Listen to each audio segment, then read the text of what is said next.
Quand on a une réaction limitée, on a vu qu'à un moment donné, elle finit par se stabiliser.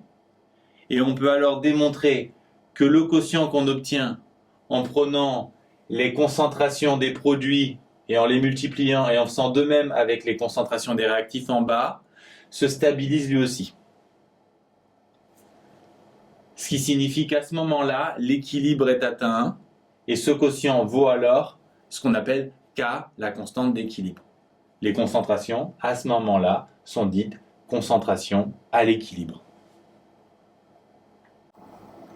Il est intéressant de remarquer que si K est très grand, ça signifie que les concentrations des produits sont beaucoup plus grandes que les concentrations des réactifs et que la réaction aura tendance à aller beaucoup plus facilement vers la droite. Inversement, si K est petit, ce seront les concentrations des réactifs qui auront tendance à être plus grandes, donc la réaction ira plutôt vers la gauche. Maintenant, on peut se demander ce qui se passe si on rajoute des coefficients stoichiométriques, par exemple un 2 ici. La première chose qu'on a envie de faire, c'est tout simplement rajouter le 2 devant le A, mais il se trouve que c'est faux. Si on regarde les choses de plus près, on va comprendre pourquoi. 2A, ça peut se remplacer par A plus A.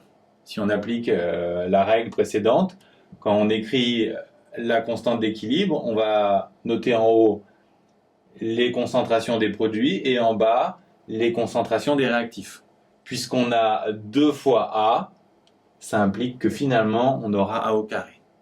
Donc si on généralise, si on a des coefficients stoichiométriques, quand on écrit la constante d'équilibre, on met les coefficients stoichiométriques en puissance. Notez qu'on peut aussi écrire à la place des petits EQ pour équilibre, F qui signifie concentration à l'état final. Si on veut écrire la constante d'équilibre de cette réaction, on va placer en haut les concentrations des produits et en bas les concentrations des réactifs. Vous avez peut-être vu qu'il y a des précisions associées aux réactifs et aux produits. G signifie gaz. C'est très important parce qu'on ne prend pas en compte les gaz tout simplement parce qu'ils s'échappent de la solution. Donc on ne prendra pas en compte la concentration de A. AQ signifie espèce aqueuse, dissoute en solution. E, on les garde. S signifie solide. Les solides ont un comportement imprévisible. Ils peuvent être compacts ou en poudre. Leur surface d'échange est complexe. On ne les prend pas en compte comme les gaz. Et enfin, H2O, si c'est le solvant, la concentration de l'eau dans l'eau, ça n'a aucun sens. Donc on ne le prend pas en compte non plus. Donc finalement, on a juste D sur B. Parce que quand on écrit une constante d'équilibre, on ne prend ni en compte les gaz, ni les solides, ni les solvants. Prenons un exemple pour faire le point. Si on veut écrire la constante d'équilibre de cette réaction, on ne prendra pas en compte le solide ni le solvant. On va alors avoir en haut D puissance 4 et en bas la concentration de A au cube et la concentration de C puissance 8. La constante d'équilibre définit l'équilibre, autrement dit l'état final, donc elle doit nous permettre de déterminer le XF. Regardons sur un exemple avec cette réaction limitée. On va construire son tableau d'avancement, je vous passe ces détails. Ce qui est important, c'est que puisque la réaction est limitée, à la fin, on a l'état final, autrement dit, des XF. La constante d'équilibre, on l'obtient comme d'habitude. En haut, concentration des produits, en bas, concentration des réactifs. Par contre, on ne prend pas en compte le solvant. Maintenant, ce qu'on veut, c'est faire apparaître le XF. Pour ça, on va se concentrer d'abord sur la concentration des ions H3O+ à l'équilibre, autrement dit à l'état final. Il faut trouver un lien entre XF et cette concentration. Rappelez-vous, C égale N sur V, et XF, c'est une quantité de matière. Donc la concentration à l'état final, c'est tout simplement XF sur V. De même, pour la concentration des ions CH3CO-, et suivant le même principe, on va avoir la concentration de l'acide acétique, Na-XF sur V. Ensuite, il nous faut, pour finir et trouver une équation XF, la constante de réaction. Soit on vous la donne directement, soit on vous donne le pK. Vous devez alors savoir que le pK et le K sont liés par ces formules. La plus simple, c'est la première. K, c'est 10 moins pK, donc ici, 10 puissance moins 4,75. Vous simplifiez et vous avez donc une équation avec des XF.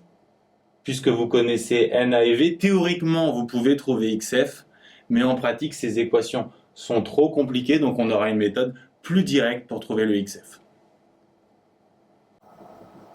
On a vu en passant deux formules qui relient K et PK.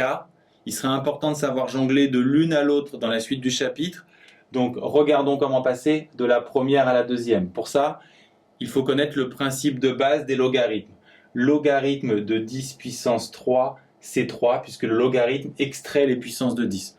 Donc si je vous demande logarithme de 10 puissance 5, c'est 5. Si j'applique le logarithme sur K, logarithme de K, c'est logarithme de 10 puissance moins PK, puisqu'il extrait la puissance de 10, ça va donner tout simplement moins PK. Si je change le signe, j'ai PK égale moins log de K, j'ai retrouvé ma deuxième formule. On a vu beaucoup de choses. Que retenir? Que quand on écrit la constante d'équilibre, on met les concentrations des produits en haut et les concentrations des réactifs en bas. Si on a des coefficients stoichiométriques, ils apparaissent en puissance à l'exposant. Notez qu'en indice, on peut écrire soit équilibre, soit final. On a vu également qu'on ne prend pas en compte les gaz, les solides et le solvant. Donc si on écrit la constante d'équilibre ici, elle va largement se simplifier pour donner ce résultat. Et enfin, il faut connaître les relations entre K et PK.